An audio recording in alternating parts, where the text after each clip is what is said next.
Hey everybody, this is Darren Sabater again with the Mercury News, East Bay Times, Bay Area News Group, here with Mike Lefkow. Mike, we've reached sort of the end of the road for the high school football season. Saturday night, De La Salle will play its season finale. They'll be down in Los Angeles, Norwalk to be specific, Cerritos College, to play Mater Dei in a rematch of last year's Open Division State Championship game. The Spartans team undefeated. They're now 12-0. Very impressive over the last, well, actually very impressive all season. They made it through the grinder of a non-league schedule, cruised to their league, won two playoff games convincingly, and now they're going up against the juggernaut down in one of the juggernauts down in Southern California, Mater Dei, on Saturday night. We don't see a CalPreps projection yet. I think it's going to be much closer than last year. What do you think? Yeah, I agree with you. I think it's going to be a closer game than last year. I still have to favor Mater Dei, but I think De La Salle could pull the upset, and I don't think it's going to be a rout. De La Salle wants to keep it close, obviously, and have a chance in the fourth quarter. Might be easier said than done, but I do think the Spartans team more athletic on the defensive side, particularly in the defensive backfield. They've shut down some pretty good teams. I mean, you look at what Folsom has done this season, and in their game against De La Salle, they put up how many points? Zero. So they scored zero against against De La Salle's defense. That was a statement right off the bat that this De La Salle team is special, and to me, they've done nothing to change my opinion through the course of the season. Well, I've covered De La Salle for a long time. I think this is probably the best defense that I've seen them have, and that includes during the 151-game winning streak. They're really good. They've got a lot of top talent on that defense, and I think Mater Dei is going to have some problems scoring points against them. I'm just not sure De La Salle will be able to score enough points against Mater Dei. Going to have to chew up some of the clock, but as Justin Ellenbaugh was saying today, the De La Salle coach, they're going to. It's not total time-consuming ball control. I mean, De La Salle's going to hope to pop some pretty big plays. Yeah, I think the De La Salle offense will do what they do and hope that it works. They're not going to try to control the clock, but they want to establish drives. They want to establish drives. Not turn the ball over. Right. They're not looking for two-play drives. They want to keep the ball a little bit and see if they can keep the ball out of Mater Dei's hands a little bit without changing their offense too much. Right. And that's one of the ways you're going to stop a Mater Dei. Obviously a huge game in Southern California for the State Open Division Championship, but because of the smoke from the campfire, we have regional games this weekend. They were pushed back a week, and you will be at a huge one on Saturday night where Liberty will try to regroup after its Open Division NCS loss to De La Salle on Saturday night. They will be playing against a Valley Christian team that rallied from 10 points behind in the fourth quarter on Saturday to beat St. Francis in double overtime, 31-30. A huge win for the Valley Christian program and for Coach Mike Machado. Now they get a home game in a 1A regional game against Liberty. I mean, I'll be monitoring it from where I'll be on the phone, checking out your updates. Yeah, it should be a good game. I mean, this is going to be a tough one to call. I think both of these teams are exceptional. I don't know if it would be more of an offensive struggle or defensive struggle, to be honest. I think Valley Christian will put together a really good defensive game plan. Liberty's going to have to get the ball out quickly. The game that I covered up there on the hilltop, or the hill, when Valley Christian played host to Sarah, and this was the week after they played St. Francis. They were banged up after that. St. Francis is a very physical team, and Valley put so much pressure on Luke Batari, the Sarah quarterback, and they were able to man up in the defensive secondary with their athletes, and it was a very impressive defensive performance against Sarah. Almost as impressive as when they held St. Francis to 60, I think it was 60 yards in their 7-3 loss at St. Francis the previous week, and now they got the win over St. Francis on Saturday. I think this is a very underrated Valley Christian team. Underrated probably because of their season opening loss to Wilcox 10-6, And then we saw what happened to Wilcox the rest of the season. They won every game until Friday night when they somehow lost a 3-touchdown lead and lost to Menlo Atherton. Yeah, I have no doubt in my mind. Valley Christian's a very good team. Liberty is a very good team too. I think Liberty probably is a little bit more of an offensive team than Valley Christian would be. So it could very well be a matchup of Liberty's offense against Valley Christian's defense. And I think it's going to be a tough game. Obviously Valley has the home field advantage. Mike Machado says they haven't lost at home in over 3 years. I would think he'd know. I didn't have a chance to go double check to see when their last loss was at home, but that's a pretty good streak if that's the case. Oh, it's a terrific streak. And it gets windy up there. You're going to have to drive up to the top of the hill, and it overlook downtown San Jose off way in the distance, and get some wind up there and cold. And I don't know what the forecast is for the Bay Area over the weekend, but the conditions might not be ideal to throw the ball. Yeah, the only thing I saw today on the weather report, it's supposed to be dry on Saturday, so at least there won't be, or they're saying there won't be any rain. If it's dry and no wind, that works obviously. Well, they didn't say about the wind, they just said dry. I've been up there when it hasn't been windy other places, and it's windy up there. So. Oh yeah, well you're high up. I mean, right. that's the thing. So, that'll be an interesting game. Anyhow, on Friday night, St. Francis, which obviously was heartbroken by its 1-point loss, they came up short by the identical score, 31-30 in the Open Division II championship game last year to Sarah, and 31-30 double overtime to Valley Christian on Saturday night. I mean, this great St. Francis team that won that, you were saying last week this is St. Francis's year, and then to suffer a heartbreaking loss like that, pretty tough. Of course, we go week to week on about whose year it is. True. So. And when I did say on the De La Salle sideline before the game that when I saw that Aptos had nipped Sacred Heart Prep, which in the CCS's point system structure, they get 5 teams to regionals, 2 runners-up, and when Aptos won that game, Valley had to win or Sacred Heart Prep would have been one of the runners-up moving on. And so Valley knew an hour before kickoff that if it did not win, its season was over. And Mike Machado said that they talked about it at halftime. I mean, the guys were like looking down 7 to St. Francis, looking at each other, telling each other that they love one another, and they didn't want it to end. They didn't want that to be the last time in the locker room together. Well, good. It must have worked for them. I mean, I think the thing that these games, you're playing teams now that are pretty even. And they can look go at the CCS way. scores. 31-30 Sacred Right. Heart Prep lose, or 35-34 Sacred Heart Prep loses to Aptos in Open Division 3.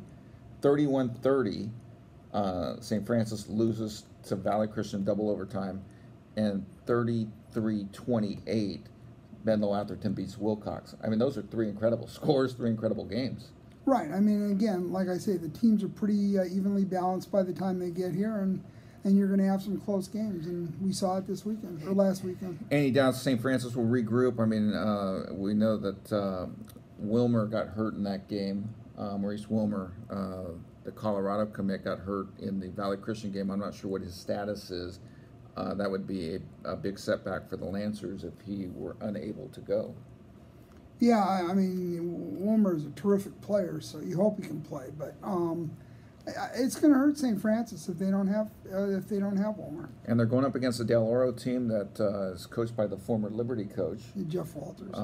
When Casey Taylor was there, who's now at Capital Christian, we'll talk a little bit about Capital Christian here in a moment. When Casey Taylor was there, Del Oro played Sarah in a regional game at San Jose City College and beat Sarah. This was about 5 years ago. They also have played Bellarmine a couple of times. They lost to Bellarmine, that great Bellarmine team of 2015, beat Del Oro out in the Sacramento area, and then the next year Del Oro came out here and beat Bellarmine at San Jose City College. So Del Oro's got a rich history, strong program, been in a number of state games. This will be a heck of a test for the Lancers, but I mean, this is a very talented St. Francis team. Yeah, it's hard to pick some of these games because you really don't know a lot about Del Oro. they opened the season and they beat Amador Valley 49-27 or something like that. And we know that Del Oro is a very good team. I think they've only lost 1 or 2 games this year. So St. Francis is going to have its hands full, but you look at that St. Francis defense, and I mean, you really think about it. They gave up 17 points the other night, and then, of course, 2 touchdowns in overtime. So Del Oro's going to have a tough time. And St. Francis, like I say, and most coaches around here think they've got as good a defense as any team in the Bay Area. And they came back to win the state championship last year after losing to Sarah 31-30. Right. Also on tap for the weekend, Menlo Atherton, which won the Open Division I championship. They got the most shocking draw of the regionals, I think, getting a road game to Eureka, 6-hour drive for the Bears on a Friday, which means they have to leave on Thursday. Their kids are going to have to miss 2 days of school and drive up there. 6 to 7 hours it's going to take them to get up there, to spend the night there on Thursday night, and then play Friday, and then the bus drivers are going to have to drive them back right after the game. Oh, they're not gonna spend the night. The bus driver, they have to pay for 2 nights hotel for the bus drivers. Bus driver has to sleep there on Thursday. They're going to get 2 buses, and then on Friday, this is if they play in Eureka. And why don't you explain a little bit about the field conditions real quickly? Well, we found out yesterday that the field conditions up there were pretty bad. For the Las Lomas game. For the Las Lomas game, there was a lot of mud and water on the field. And in fact, the Las Lomas coach, Doug Longero, said that he wanted to make sure the Menlo Atherton coach knew about the field conditions, and to see if he could get the game moved, hopefully to Humboldt State or another high school in the area. We saw photos of it, and it was bad.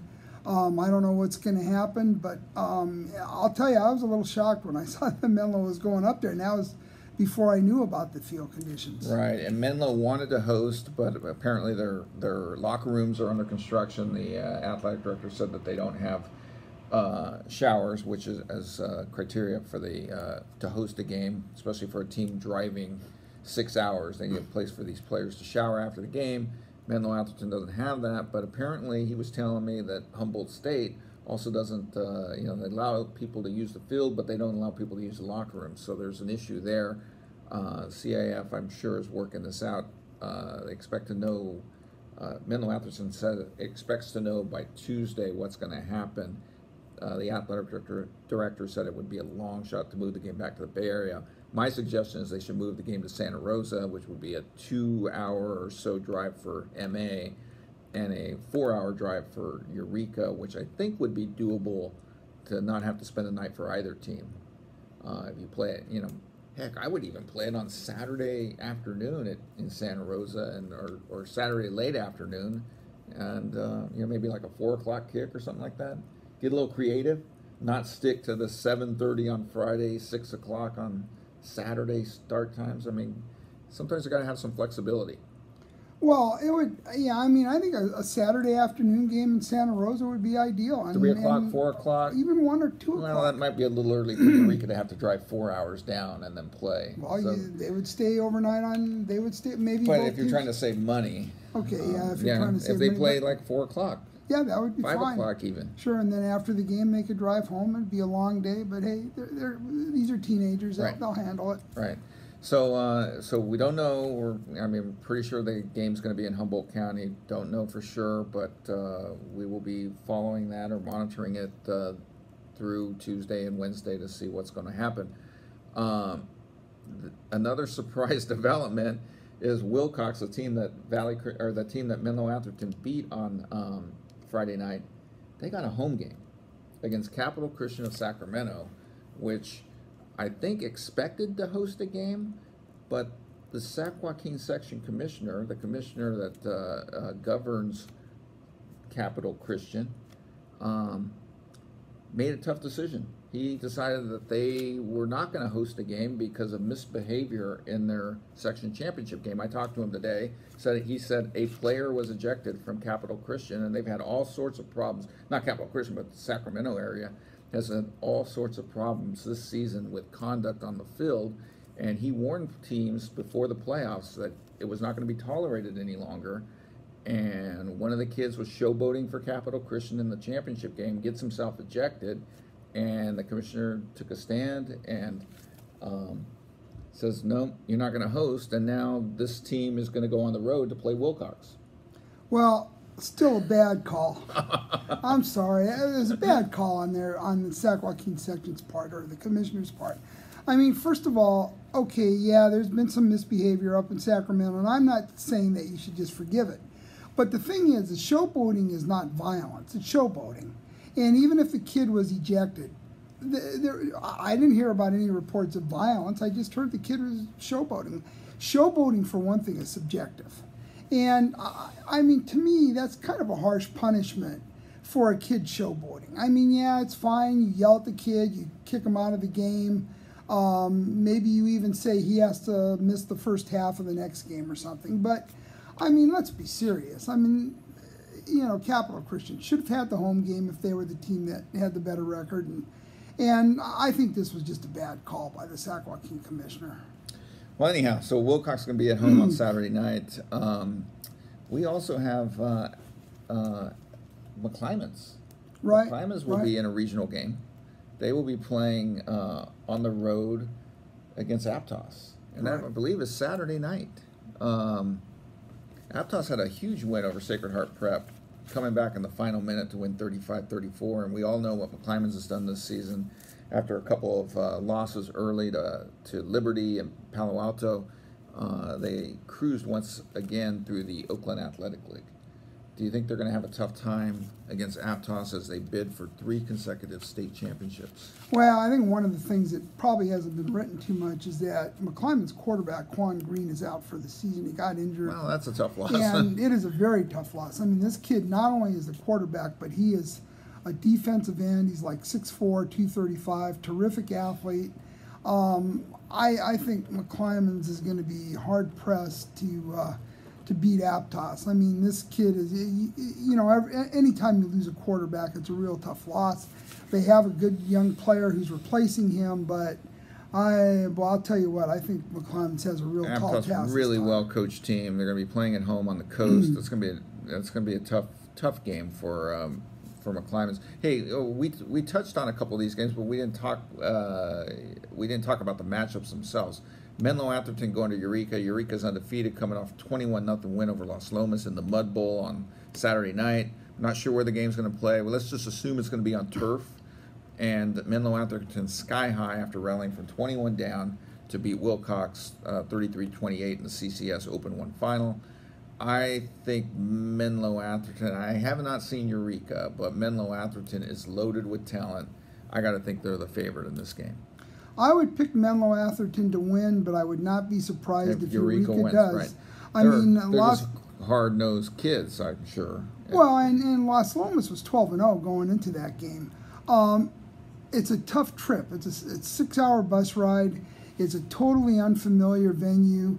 And I do think that Eureka probably has as good a home field advantage as any team in high school, just because of the distance these other teams have to travel to face them. So it's going to be a tough game for Menlo Atherton. They do have more talent, but we'll see. What about the Wilcox Capital Christian game?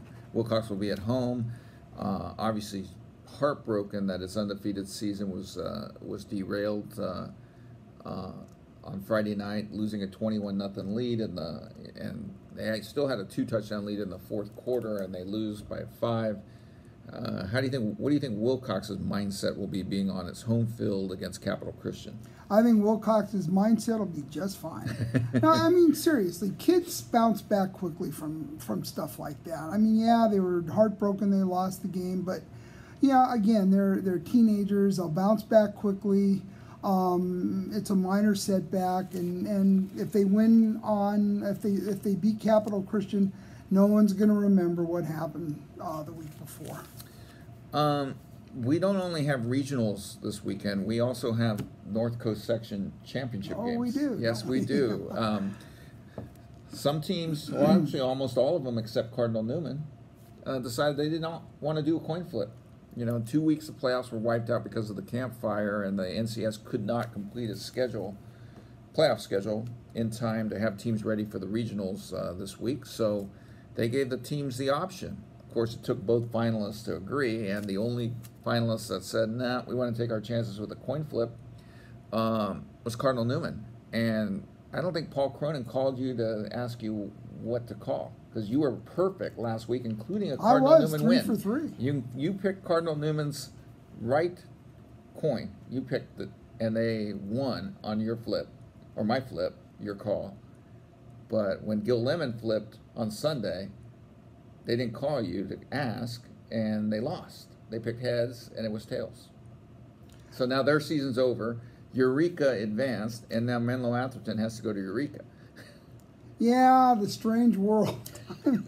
You know, I mean, I don't think Cardinal Who Newman... knew? Did you put that together that, oh my God, if this flip happens, this team's going to have to go 6 hours on a bus? Well, that's why Menlo Atherton should have been the home team. I mean, I'm sorry, but Eureka...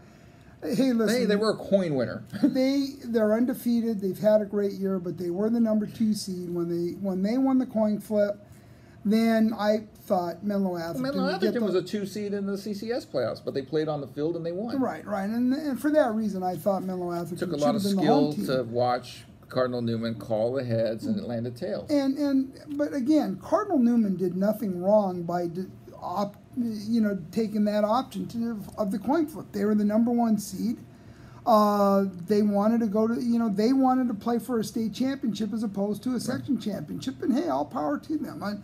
It's unfortunate they lost the coin flip. But, when that happened, I really thought that Menlo Atherton should have been the home team for this game. All right. Hey, let's look at some of the games that would not have happened had teams opted for the coin flip. Division II NCS. Bishop O'Dowd will be at Hayward High to play Marin Catholic, rematch of last year's semifinal game that you covered, right? That Marin Catholic won. Cal Preps is projecting a 24-20 win for Bishop O'Dowd. Does that sound about right? I kind of like that prediction, yes. Okay, you think they're going to be able to put points on Marin Catholic's defense, which held Rancho Cotati to 0. They took a safety late to make it 7-2. That was a very impressive win for... Well, the thing about Marin Catholic is they're always tough in the playoffs. They're a team that improves as the season goes on, and it's going to be a difficult game for Bishop O'Dowd, but O'Dowd's got a very good team, as we saw against Campo Lindo last week, and I'll agree with that 4-point edge. Division III championship NCS will be vacated for the 2018 season because of the coin flip, so no champion in Division III. Division IV will be Moreau Catholic at Dublin High Saturday night, taking on Fortuna as Rob Cottrell goes for yet another undefeated NCS championship season. He did it with Windsor 6 or 7 years ago, and now in his second go-around as a head coach, only a 2-year coach, and he's undefeated. I think what is his record now? I mean, it's like, 26-0 or something crazy like that? Yeah, I'd have to look up what he was in Windsor that year, but I think Moreau gets it. They're a 1-point favorite over Fortuna, 35-34, according to Cal Preps' computer. In Division V, Salesian will be at Alhambra High on Saturday night. Why does NCS schedule all these games on Saturday night at the same time? I don't know. They could have easily done 2 on Friday, 2 on Saturday. We're playing at the same site, double headers. I mean, come on, guys. I mean, Jesus. Anyhow, Alhambra High. It's not like, you could save a little bit of money by playing a double header at a site than paying for all these facilities, I would think. But anyhow, so they're going to be at Alhambra High, Salesian against Middletown, and Salesian is projected to win 28-22. I don't know enough about these teams to make a guess. I think Middletown is pretty tough. I'll go with what Cal Prep says and say Salesian wins the game. But again, I've heard a lot of good things about Middletown. So. All right. And in the one division that was going to be played out no matter what, because they don't send a team to the regional, was Division I in the NCS. We know a lot about these teams. It'll be Freedom playing at Heritage High in Brentwood against San Ramon Valley. Freedom is projected to win 31-27. That should be a good game on Saturday night. Hopefully there's a big crowd there. I mean, I like that matchup. I think it's a good matchup. again, Freedom has just got a lot of talent. Giles Jackson and Mikel Ely are a wonderful tandem at wide receiver. Joey Aguilar, the quarterback. Aguilar is a very good quarterback, and he's gotten better and better as the season's gone on. I mean, he had a great game against Liberty. He had a great game against Liberty. So I think Aguilar, and you look at Ely and Jackson, and they've got decent runners, and this is going to be a tough game. Yeah. Any other games that we want to keep an eye on? I think we covered them all, didn't we? I think so. Yeah, so it was a great section championship in the CCS where their open divisions could not have gone any better. I think it was Dwayne Morgan, the CCS commissioner, who before the Middle Atherton game was telling me that he thought that the matchups were great in the CCS playoffs, and boy, he was right. He was he was spot on. Man, the NCS wasn't quite as great. Could be this weekend. Yeah, they're now in the finals, and they are having finals, which is good. No, I think that Freedom San Ramon Valley game will be fun. I think O'Dowd Moraine Catholic's going to be good. Oh, yeah, that'll be another. I mean, I think all four of those games could be interesting because Fortuna, I think, is a better team than a lot of people think. Right. Check us out, mercurynews.com, eastbaytimes.com. Sign up for the newsletter. It's free. Been going all season, twice a week. We recap, we preview, blah, blah, blah. Anything else? Nope, that should do it. Next time we check in, we will have a state open division champion. Right? We will. All right. Have a good one, everybody.